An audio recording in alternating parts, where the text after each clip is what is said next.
And welcome back to Red and Blue. There has been concern across the globe of China taking a more active role in its support of Russia's invasion of Ukraine.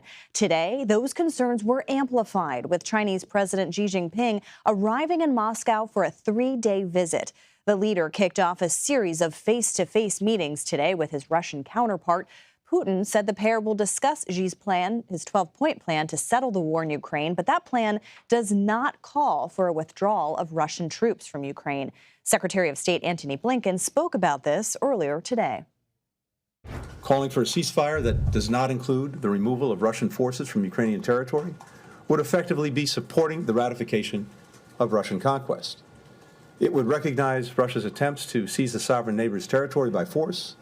It would enable Russia to further entrench positions in Ukraine, and a ceasefire now, without a durable solution, would allow President Putin to rest and refit his troops and then restart the war at a time more advantageous to Russia.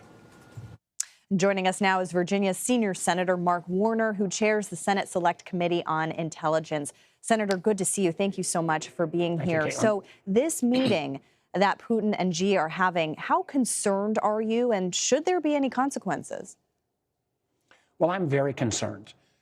Here it is, literally days after President Putin was indicted by the International Criminal Court, that President Xi, another authoritarian leader, comes to give him, kind of try to buck him up in his leadership role. I'm very concerned as well whether China would take another step in terms of actually supplying Russia with arms. I think both would be awful circumstances, frankly, for the whole world.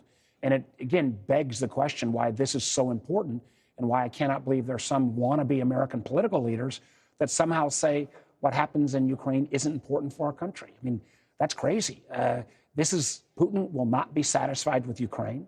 That would put in danger Poland and the Baltic states, NATO nations, where we are solemnly committed. And the idea that Putin could take over a sovereign nation should not be allowed. And at the same time, if you are concerned about the rising power of China, the Communist Party in China, and Xi, any kind of success Putin has gives Xi more potential in terms of taking on Taiwan. So this is not a good circumstance. These are two authoritarian leaders that do not allow any freedoms that we enjoy in their respective countries. And Senator, speaking of China and staying with that for a second, I do want to talk a little bit about TickTock, because you have supported bipartisan legislation that would essentially give the Secretary of Commerce the authority to ban TickTock. The CEO, of course, is set to testify on the Hill on Thursday. I think a lot of people will be interested in what he has to say. What does he need to answer? Well, Caitlin, let's first of all step back and look at this a little more holistically. National security anymore is not just tanks and guns and ships and planes. It's things like communications networks. It's things like who makes the advancements in social media, artificial intelligence, quantum computing. And over the last few years in our country, we've seen foreign technology pose national security threats. And we've kind of approached this in a one-off way. We saw it with the Russian software company Kaspersky 5 or 6 years ago. We saw it a few years back with Huawei, the Chinese telecom provider. Now we're seeing it with TikTok. And my legislation, and I'm proud to have 10 Democrats, 10 Republicans, I know this is red to blue, this is as bipartisan as you can get, that says TikTok, we ought to have a rules-based approach, not just for TikTok, but from any foreign technology from an adversarial nation like Russia, China, Iran, North Korea, that poses a national security risk. And we ought to give the Secretary of Commerce the tools to address that. Now, why do I think TikTok? 2 items. One, TikTok's very popular. Let me acknowledge that. 150 million Americans, they're now claiming about 90 minutes a day. That's a lot of time. 2 things that really rise to the point that this is a national security issue in my mind. Every person who's on TikTok, they are absorbing that data about you. One of the brilliant things about TikTok is it learns what you like even before you know it. So that data, I believe, is residing back in China. Now, TikTok will say that will never be the case, but plain Chinese law, and TikTok is owned by ByteDance, a Chinese company, plain Chinese law passed in 2016 requires every company in China, first and foremost, to be loyal to the Communist Party, not to their customers, not to their consumers, not to their shareholders, but to the Communist Party. So that potential of data being taken and manipulated concerns me greatly. The second piece is these users of TikTok, they're on 90 minutes a day. And the truth is, they can have that video content manipulated. And the best evidence of that is that there is a version of TikTok in China that young people look at. It is completely different. It supports science and engineering and study hard, very different than what kids in our country and around the world are seeing. So I think that ability to be a propaganda tool is a concern. And final point I just want to make is that it's not just some folks in Congress raising this. Canada has put a ban in place. The United Kingdom just recently did. The Dutch said, if you're in the media, don't use TikTok. India has completely banned the application. So this is a concern I think other democracies around the world are concerned about. Yeah, but you do kind of underscore the challenge there in saying how many people are on it, how long they're using it for. I do want to switch gears a little bit, though, and turn to Silicon Valley Bank. Let me just say, next. Caitlin, but just really quickly on this, if there was a divestiture that really protects the data, we'll take a look at that. But if it's banned, there will be other alternatives. It could be an American company, it could be an Indian company, it could be a French company. I believe the marketplace will provide that same kind of video creativity, because there's a lot of creative things on TikTok. So I don't think the folks will be left with nothing. We'll see if that encourages some innovation there as well. Turning to Silicon Valley Bank, though, because I know you are a busy senator, you're on a lot of these big issues. At that Senate Finance Committee hearing last week, you said that this would go down as the first internet-driven bank run. Is it possible to prevent something like that then from happening, and how? Well, Caitlin, twofold here. One, and I want to get all the facts and find out what caused this.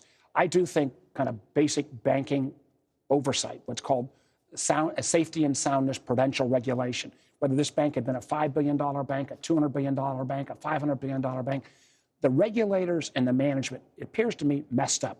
They didn't manage their interest rates correctly. That's banking 101. The second piece that I did raise, and I don't have a good answer on what to do, is, I was a venture capitalist before I was in politics. So I believe in the value of venture capital, starting up companies. But there were some pretty irresponsible venture capitalists. And this bank banked almost all the VCs across the country that literally Wednesday night said the equivalent of shouting fire in a crowded theater. They told all their companies, get out of the bank. This bank lost $42 billion in 5 hours. That was the equivalent of 25 cents on every dollar of deposit. No set of rules, no set of capital requirements or liquidity requirements could prevent that. Now, how you do that, how you grapple with that, is there a regulatory review process? I don't have an answer yet, but I do worry that when you have everything accelerated by technology, you really put places in a difficult situation. Just again, in reference, the largest bank failure prior to this was Washington Mutual back during the financial crisis. It lost $16 billion over 10 days of people taking out deposits versus $42 billion in a smaller bank in 6 hours. How we grapple with this beyond a little more responsible behavior from depositors is a question I've not heard a good answer for yet. But you disagree with some of your Democratic colleagues who say that the rollback of regulations, which you supported that rollback in 2018, was the cause of that. You don't think that is the case? Listen, I have not seen any evidence of that. Matter of fact, the Dan Trillo, who is a very progressive former member of the Fed, he recently said he didn't think that rollback in terms of some of the stress tests and some of the capital requirements was actually the causation. This was, I think, basic safety and soundness regulation gone awry. If it ends up being partially the cause, then I'm all for putting as many protections as possible in place to make sure that something like this doesn't happen again. My belief is today that the regulators, again, regardless of size of the bank, should have spotted this. But then that problem that kind of haunts me, I think this kind of shocked most of the, or at least Washington regulators come back that Thursday. When things happen this quickly, how do you put any safety and soundness in place that really is going to guard against 25 cents on every dollar? And just quickly, Senator, with the Fed expected to raise interest rates yet again, are you confident? Do you have confidence in Jerome Powell?